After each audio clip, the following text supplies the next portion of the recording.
Chapter 8. Mina Murray's Journal. Same day, 11 o'clock p.m. Oh, but I am tired. If it were not that I had made my diary a duty, I should not open it tonight. We had a lovely walk. Lucy, after a while, was in gay spirits, owing, I think, to some dear cows who came nosing toward us in a field close to the lighthouse and frightened the wits out of us. I believe we forgot everything, except, of course, personal fear, and it seemed to wipe the slate clean and give us a fresh start. We had a capital, severe tea at Robin Hood's Bay in a sweet little old-fashioned inn with a bow window right over the seaweed-covered rocks of the Strand. I believe we should have shocked the new woman with our appetites. Men are more tolerant, bless them. Then we walked home with some, or rather many, stoppages to rest, and with our hearts full of constant dread of wild bulls. Lucy was really tired, and we intended to creep off to bed as soon as we could. The young curate came in, however, and Mrs. Westenra asked him to stay for supper. Lucy and I had both a fight for it with the dusty miller. I know it was a hard fight on my part, and I am quite heroic. I think that someday the bishops must get together and see about breeding up a new class of curates who don't take supper, no matter how hard they may be pressed to, and who will know when girls are tired. Lucy is asleep and breathing softly. She has more color in her cheeks than usual, and looks oh so sweet. If Mr. Holmwood fell in love with her seeing her only in the drawing room, I wonder what he would say if he saw her now. Some of the new women writers will someday start an idea that men and women should be allowed to see each other asleep before proposing or accepting. But I suppose the new woman won't condescend in future to accept. She will do the proposing herself, and a nice job she will make of it too. There's some consolation in that. I am so happy tonight because dear Lucy seems better. I really believe she has turned the corner and that we are over her troubles with dreaming. I should be quite happy if I only knew if Jonathan, God bless and keep him. 11 August. Diary again. No sleep now, so I may as well write. I am too agitated to sleep. We have had such an adventure, such an agonizing experience. I fell asleep as soon as I had closed my diary. Suddenly I became broad awake and sat up with a horrible sense of fear upon me, and of some feeling of emptiness around me. The room was dark, so I could not see Lucy's bed. I stole across and felt for her. The bed was empty. I lit a match and found that she was not in the room. The door was shut, but not locked, as I had left it. I feared to wake her mother, who has been more than usually ill lately, so threw on some clothes and got ready to look for her. As I was leaving the room, it struck me that the clothes she wore might give me some clue to her dreaming intention. Dressing gown would mean house, dress outside. Dressing gown and dress were both in their places. Thank God, I said to myself, she cannot be far, as she is only in her nightdress. I ran downstairs and looked in the sitting room. Not there. Then I looked in all the other rooms of the house, with an ever-growing fear chilling my heart. Finally, I came to the hall door and found it open. It was not wide open, but the catch of the lock had not caught. The people of the house are careful to lock the door every night, so I feared that Lucy must have gone out as she was. There was no time to think of what might happen. A vague, overmastering fear obscured all details. I took a big, heavy shawl and ran out. The clock was striking 1 as I was in the crescent, and there was not a soul in sight. I ran along the north terrace, but could see no sign of the white figure which I expected. At the edge of the west cliff above the pier, I looked across the harbor to the east cliff in the hope or fear, I don't know which, of seeing Lucy in our favorite seat. There was a bright full moon with heavy black driving clouds which threw the whole scene into a fleeting diorama of light and shade as they sailed across. For a moment or two I could see nothing, as the shadow of a cloud obscured St. Mary's Church and all around it.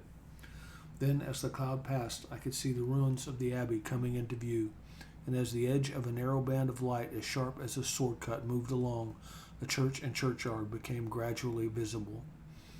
Whatever my expectation was, it was not disappointed, for there, on our favorite seat, the silver light of the moon struck a half-reclining figure, snowy white. The coming of the cloud was too quick for me to see much, for shadow shut down on light almost immediately, but it seemed to me as though something dark stood behind the seat where the white figure shone and bent over it. What it was, whether man or beast, I could not tell. I did not wait to catch another glance, but flew down the steep steps to the pier and along by the fish market to the bridge, which was the only way to reach the east cliff. The town seemed as dead, for not a soul did I see. I rejoiced that it was so, for I wanted no witness of poor Lucy's condition. The time and distance seemed endless, and my knees trembled, and my breath came labored as I toiled up the endless steps to the Abbey. I must have gone fast, and yet it seemed to me as if my feet were weighted with lead, as though every joint in my body were rusty. When I got almost to the top, I could see the seat and the white figure, for I was now close enough to distinguish it even through the spells of shadow. There was undoubtedly something, long and black, bending over the half-reclining white figure. I called in fright, "Lucy, Lucy," and something raised a head, and from where I was I could see a white face and red gleaming eyes. Lucy did not answer, and I ran on to the entrance of the church. As I entered, the church was between me and the seat, and for a minute or so I lost sight of her. When I came in view again, the cloud had passed, and the moonlight struck so brilliantly that I could see Lucy half reclining with her head lying over the back of the seat. She was quite alone, and there was not a sign of any living thing about. When I bent over her, I could see that she was still asleep. Her lips were parted, and she was breathing, not softly as usual with her, but in long, heavy gasps, as though striving to get her lungs full at every breath.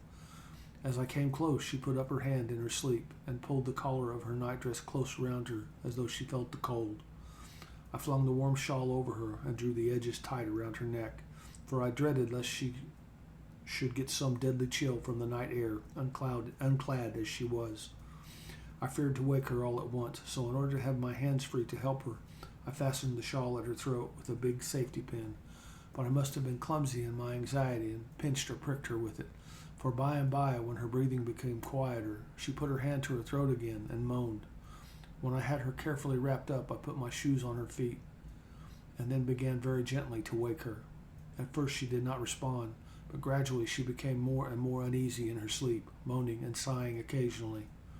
At last, as time was passing fast, and for many other reasons, I wished to get her home at once. I shook her forcibly, till finally she opened her eyes and awoke.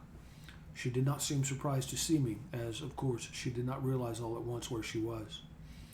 Lucy always wakes prettily, and even at such a time when her body must have been chilled with cold, and her mind somewhat appalled at waking unclad in a churchyard at night, she did not lose her grace. She trembled a little and clung to me. When I told her to come at once with me home, she rose without a word with the obedience of a child. As we passed along, the gravel hurt my feet, and Lucy noticed me wince. She stopped and wanted to insist upon my taking my shoes, but I would not. However, when we got to the pathway outside the churchyard, where there was a puddle of water remaining from the storm, I daubed my feet with mud, using each foot in turn on the other, so that as we went home, no one, in case we should meet anyone, should notice my bare feet. Fortune favored us, and we got home without meeting a soul. Once we saw a man, who seemed not quite sober, passing along a street in front of us, but we hid in a door till he had disappeared up an opening such as there are here, steep little closes, or wens, as they call them in Scotland. My heart beat so loud all the time sometimes I thought I should faint. I was filled with anxiety about Lucy, not only for her health, lest she should suffer from the exposure, but for her reputation in case the story should get wind. When we got in and had washed our feet and had said a prayer of thankfulness together, I tucked her into bed before falling asleep as she asked, even implored, me not to say a word to anyone, even her mother, about her sleepwalking adventure. I hesitated at first to promise, but on thinking of the state of her mother's health and how the knowledge of such a thing would fret her, and think too of how such a story might become distorted, nay, infallibly would, in case it should leak out, I thought it wiser to do so. I hope I did right. I have locked the door, and the key is tied to my wrist, so perhaps I shall not be again disturbed. Lucy is sleeping soundly. The reflex of the dawn is high and far over the sea. Same day, noon. All goes well, Lucy slept till I woke her and seemed not to have even changed her side. The adventure of the night does not seem to have harmed her. On the contrary, it has benefited her, for she looks better this morning than she has done for weeks. I was sorry to notice that my clumsiness with the safety pin hurt her. Indeed, it might have been serious, for the skin of her throat was pierced. I must have pinched up a piece of loose skin and have transfixed it, for there are two little red points like pinpricks on the band of her night dress was a drop of blood. When I apologized and was concerned about it, she laughed and petted me and said she did not even feel it. Fortunately, it cannot leave a scar, as it is so tiny. Same day, night. We passed a happy day. The air was clear and the sun bright, and there was a cool breeze. We took our lunch to Mulgrave Woods, Mrs. Westenra driving by the road and Lucy and I walking by the cliff path and joining her at the gate. I felt a little sad myself, for I could not but feel how absolutely happy it would have been had Jonathan been with me. But there, I must only be patient. In the evening we strolled in the casino terrace and heard some good music by Spohr and Mackenzie and went to bed early. Lucy seems more restful than she has been for some time and fell asleep at once. I shall lock the door and secure the key the same as before, though I do not expect any trouble tonight. 12 August. My expectations were wrong, for twice during the night I was awakened by Lucy trying to get out. She seemed, even in her sleep, to be a little impatient at finding the door shut, and went back to bed under a sort of protest. I woke with the dawn and heard the birds chirping outside of the window. Lucy woke too, and I was glad to see was even better than on the previous morning. All her old gaiety of manner seemed to have come back, and she came and snuggled in beside me and told me all about Arthur. I told her how anxious I was about Jonathan, and then she tried to comfort me. Well, she succeeded somewhat, for though sympathy can't alter facts, it can make them more bearable. 13 August. Another quiet day, and to bed with the key on my wrist as before. Again I awoke in the night and found Lucy sitting up in bed, still asleep, pointing to the window. I got up quietly and, pulling aside the blind, looked out. It was brilliant moonlight, and the soft effect of the light over the sea and sky, merged together in one great silent mystery, was beautiful beyond words. Between me and the moonlight flitted a great bat, coming and going in great whirling circles. Once or twice it came quite close, but was, I suppose, frightened at seeing me, and flitted away across the harbor towards the Abbey. When I came back from the window, Lucy had lain down again, and was sleeping peacefully. She did not stir again all night. 14 August. On the East Cliff, reading and writing all day, Lucy seems to have become as much in love with the spot as I am, and it is hard to get her away from it when it is time to come home for lunch or tea or dinner. This afternoon she made a funny remark.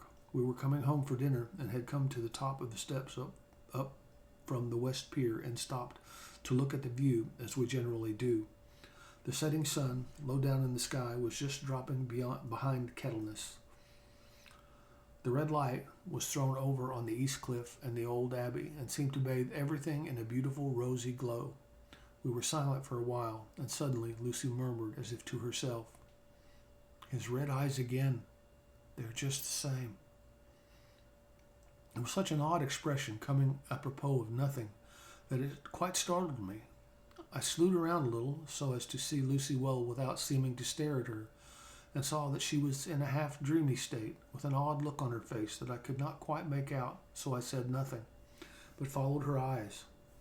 She appeared to be looking over at our own seat, whereon was a dark figure seated alone. I was quite a little startled myself, for it seemed for an instant as if the stranger had great eyes like burning flames, but a second look dispelled the illusion. The red sunlight was shining on the windows of St. Mary's Church behind our seat, and as the sun dipped, there was just sufficient change in the refraction and reflection to make it appear as if the light moved. I called Lucy's attention to the peculiar effect, and she became herself with a start, but she looked sad all the same. It may have been that she was thinking of that terrible night up there. We never referred to it, so I said nothing, and we went home to dinner. Lucy had a headache and went early to bed. I saw her asleep and went out for a little stroll myself. I walked along the cliffs to the westward and was full of sweet sadness, for I was thinking of Jonathan. When coming home, it was then bright moonlight, so bright that though the front of our part of the crescent was in shadow, everything could be well seen. I threw a glance up at our window and saw Lucy's head leaning out. I opened my handkerchief and waved it. She did not notice or make any movement whatever. Just then, the moonlight crept round an angle of the building, and the light fell on the window. There distinctly was Lucy, with her head lying up against the side of the window sill, and her eyes shut. She was fast asleep, and by her, seated on the window sill, was something that looked like a good-sized bird. I was afraid she might get a chill, so I ran upstairs, but as I came into the room, she was moving back to her bed, fast asleep and breathing heavily. She was holding her hand to her throat, as though to protect it from the cold. I did not wake her, but tucked her up warmly. I have taken care that the door is locked and the window securely fastened. She looks so sweet as she sleeps, but she is paler than is her wont, and there is a drawn, haggard look under her eyes, which I do not like. I fear she is fretting about something. I wish I could find out what it is. 15 August. Rose later than usual. Lucy was languid and tired, and slept on after we had been called. We had a happy surprise at breakfast. Arthur's father is better, and wants the marriage to come off soon. Lucy is full of quiet joy, and her mother is glad and sorry at once. Later on in the day, she told me the cause. She is grieved to lose Lucy as her very own, but she is rejoiced that she is soon to have someone to protect her. Poor dear sweet lady. She confided to me that she has got her death warrant. She has not told Lucy, and made me promise secrecy. Her doctor told her that within a few months at most she must die, for her heart is weakening. At any time, even now, a sudden shock would be almost sure to kill her. We were wise to keep from her the affair of the dreadful night of Lucy's sleepwalking. 17 August. No diary for 2 whole days. I have not had the heart to write. Some sort of shadowy pall seems to be coming over our happiness. No news from Jonathan, and Lucy seems to be growing weaker, whilst her mother's hours are numbering to a close. I do not understand Lucy's fading away as she is doing. She eats well and sleeps well and enjoys the fresh air, but all the time the roses in her cheeks are fading, and she gets weaker and more languid day by day. At night I hear her gasping as if for air. I keep the key of our door always fastened to my wrist at night, but she gets up and walks about the room and sits at the open window. Last night I found her leaning out when I woke up, and when I tried to wake her, I could not. She was in a faint. When I managed to restore her, she was weak as water and cried silently between long, painful struggles for breath. When I asked her how she came to be at the window, she shook her head and turned away. I trust her feeling ill may not be from that unlucky prick of the safety pin. I looked at her throat just now as she lay asleep, and the tiny wounds seemed not to have healed. They are still open, and if anything larger than before, and the edges of them are faintly white. They are like little white dots with red centers. Unless they heal within a day or two, I shall insist on the doctor seeing about them. Letter. Samuel F. Billington and Son, Solicitors Whitby, to Messrs. Carter, Patterson and Company, London, 17 August. Dear Sirs, herewith please receive invoice of goods sent by Great Northern Railway. Same are to be delivered at Carfax, near Purfleet, immediately on receipt at goods station, King's Cross. The house is at present empty, but enclosed please find keys, all of which are labeled. You will please deposit the boxes, 50 in number, which form the consignment, in the partially ruined building forming part of the house and marked A on rough diagrams enclosed. Your agent will easily recognize the locality, as it is the ancient chapel of the mansion. The goods leave by the train at 9:30 tonight and will be due at King's Cross at 4:30 tomorrow afternoon. As our client wishes the delivery made as soon as possible, we shall be obliged by your having teams ready at King's Cross at the time named, and forthwith conveying the goods to destination. In order to obviate any delays possible through any routine requirements as to payment in your departments, we enclose check herewith for £10, receipt of which please acknowledge. Should the charge be less than this amount, you can return balance. If greater, we shall at once send check for difference on hearing from you. You are to leave the keys on coming away in the main hall of the house, where the proprietor may get them on his entering the house by means of his duplicate key. Pray do not take us as exceeding the bounds of business courtesy, impressing you in all ways to use the utmost expedition. We are, dear sirs, faithfully yours, Samuel F. Billington and Son. Letter. Messrs. Carter, Patterson and Company, London, to Messrs. Billington and Son, Whitby, 21 August. Dear Sirs, we beg to acknowledge £10 received and to return check of £1, 17 silver, 9D. Amount of overplus as shown in receipted account herewith. Goods are delivered in exact accordance with instructions, and keys left in parcel in main hall as directed. We are, dear sirs, yours respectfully, Pro. Carter, Patterson and Company. Mina Murray's Journal, 18 August. I am happy today, and right sitting on the seat in the churchyard. Lucy is ever so much better. Last night she slept well all night and did not disturb me once. The roses seem coming back already to her cheeks, though she is still sadly pale and wan-looking. If she were in any way anemic, I could understand it, but she is not. She is in gay spirits and full of life and cheerfulness. All the morbid reticence seemed to have passed from her, and she has just reminded me, as if I needed any reminding, of that night, and that it was here on this very seat I found her asleep. As she told me, she tapped playfully with the heel of her boot on the stone slab and said, "My poor little feet didn't make much noise then. I dare say poor old Mr. Swalls would have told me that it was because I didn't want to wake up Geordie." As she was in such a communicative humor, I asked her if she had dreamed at all that night. Before she answered, that sweet, puckered look came into her forehead, which Arthur, I call him Arthur from her habit, says he loves, and indeed I don't wonder that he does. Then she went on in a half-dreaming kind of way, as if trying to recall it to herself. I didn't quite dream, but it all seemed to be real. I only wanted to be here in this spot. I don't know why, for I was afraid of something. I don't know what. I remember, though I suppose I was asleep, passing through the streets and over the bridge. A fish leaped as I went by, and I leaned over to look at it, and I heard a lot of dogs howling. The whole town seemed as if it must be full of dogs, all howling at once. As I went up the steps, then I had a vague memory of something long and dark with red eyes, just as we saw in the sunset, and something very sweet and very bitter all around me at once.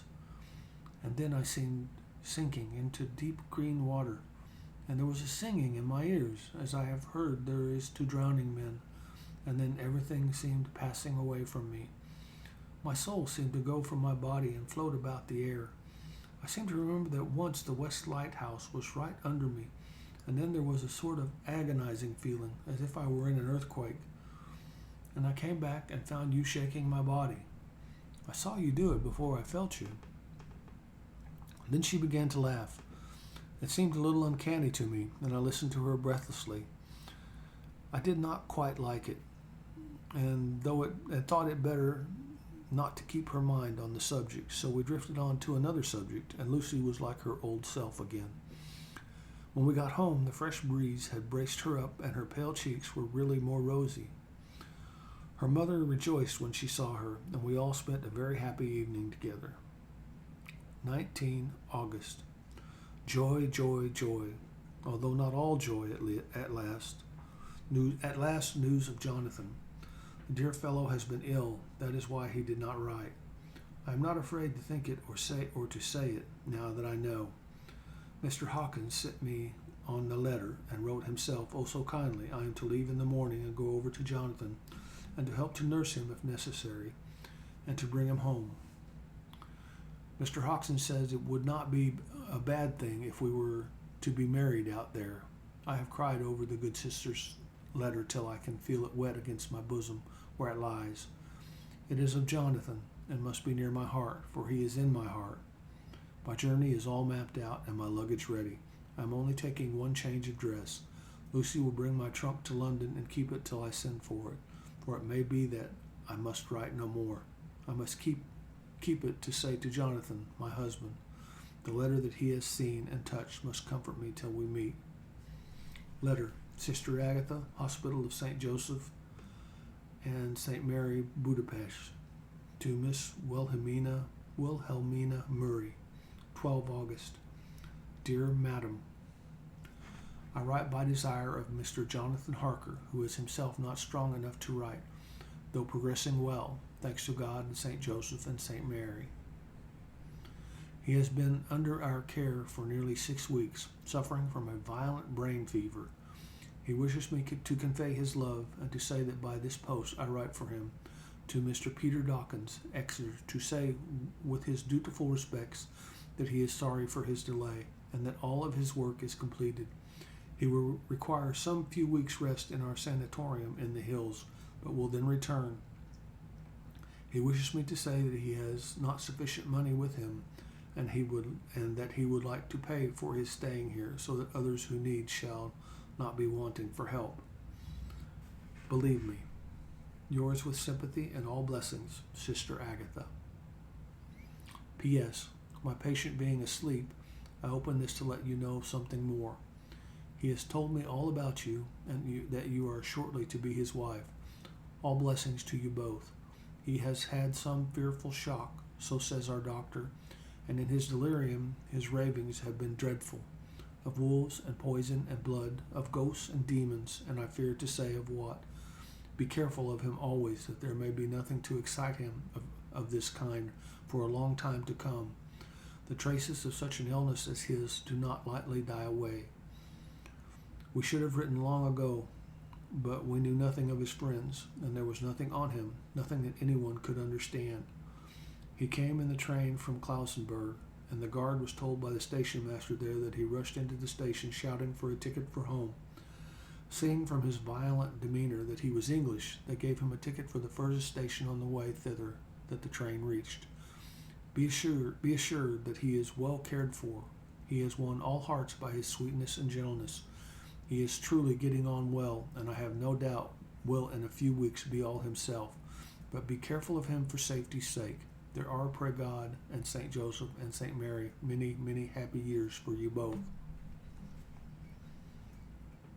Dr. Seward's Diary.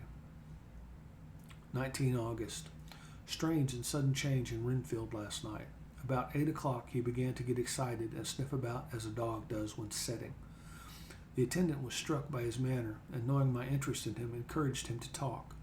He is usually respectful to the attendant, and at times servile, but tonight, the man tells me, he was quite haughty, could not condescend to talk with him at all. All he would say was, "I don't want to talk to you. You don't count now. The master is at hand." The attendant thinks it is some sudden form of religious mania which has seized him. If so, we must look out for squalls, for a strong man with homicidal and religious mania at once might be dangerous. The combination is a dreadful one. At 9 o'clock I visited him myself. His attitude to me was the same as that to the attendant. In his sublime self-feeling, the difference between myself and the attendant seemed to him as nothing. It looks like religious mania, and he will soon think that he himself is God. These infinitesimal distinctions between man and man are too paltry for an omnipotent being. How these madmen give themselves away. The real God taketh heed lest a sparrow fall, but the God created from human vanity sees no difference between an eagle and a sparrow. Oh, if men only knew. For half an hour or more, Renfield kept getting excited in greater and greater degree. I did not pretend to be watching him, but I kept strict observation all the same. All at once that shifty look came into his eyes, which we always see when a madman has seized an idea, and with it the shifty movement of the head and back which asylum attendants come to know so well. He became quite quiet and went and sat on the edge of his bed resignedly and looked into space with lackluster eyes. I thought I would find out if his apathy were real or only assumed, and tried to lead him to talk of his pets, a theme which had never failed to excite his attention. At first he made no reply, but at length said testily, "Bother them all. I don't care a pin about them." "What?" I said. "You don't mean to tell me you don't care about spiders?" Spiders at present are his hobby, and the notebook is filling up with columns of small figures. To this he answered enigmatically, "The bride maidens rejoice the eyes that wait the coming of the bride. But when the bride draweth nigh, then the maidens shine not to the eyes that are filled." He would not explain himself, but remained obstinately seated on his bed all the time I remained with him. I am weary tonight and low in spirits. I cannot but think of Lucy and how different things might have been. If I don't sleep at once, chloral, the modern Morpheus, I must be careful not to let it grow into a habit. No, I shall take none tonight. I have thought of Lucy, and I shall not dishonor her by mixing the two. If need be, tonight shall be sleepless. Later. Glad I made the resolution, gladder that I kept to it. I had lain tossing about and had heard the clock strike only twice when the night watchman came to me, sent up from the ward, to say that Renfield had escaped. I threw on my clothes and ran down at once. My patient is too dangerous a person to be roaming about. Those ideas of his might work out dangerously with strangers. The attendant was waiting for me. He said he had seen him not 10 minutes before, seemingly asleep in his bed, when he had looked through the observation trap in the door.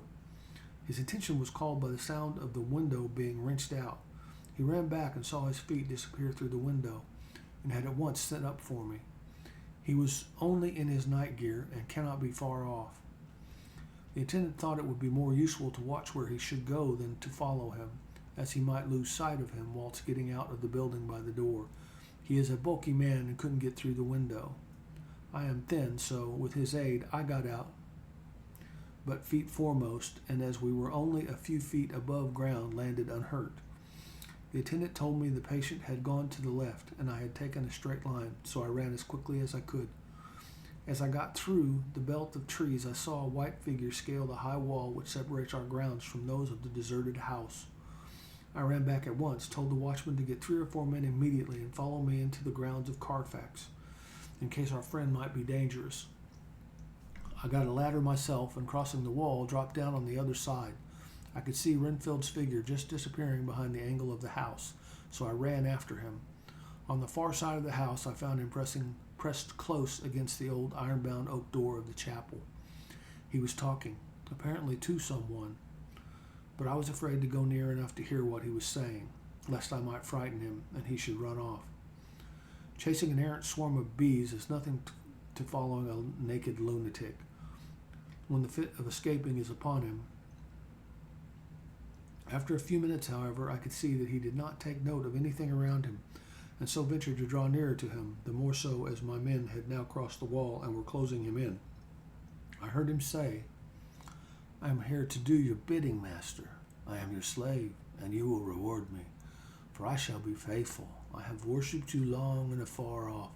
Now that you are near, I await your commands, and you will not pass me by, will you, dear master, in your distribution of good things?" He is a selfish old beggar anyhow. He thinks of the loaves and fishes even when he believes his is in a real presence. His manias make a startling combination. When we closed in on him, he fought like a tiger.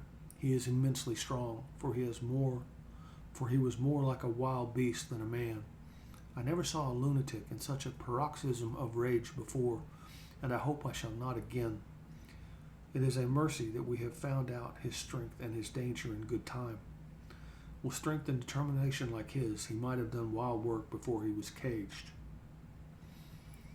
He is safe now, at any rate. Jack Shepherd himself couldn't get free from the strait waistcoat that keeps him restrained, and he's chained to the wall in the padded room. His cries are at times awful, but the silences that follow are more deadly still, for he means murder in every turn and movement. Just now he spoke coherent words for the first time. "I shall be patient, master. It is coming, coming, coming." So I took the hint and came to. I was too excited to sleep, but this diary has quieted me. and I feel I shall get some sleep tonight. That's the end of chapter 8. Thank you for joining me for this reading. I hope you have a wonderful day, and I'll catch you on the flip side. Bye.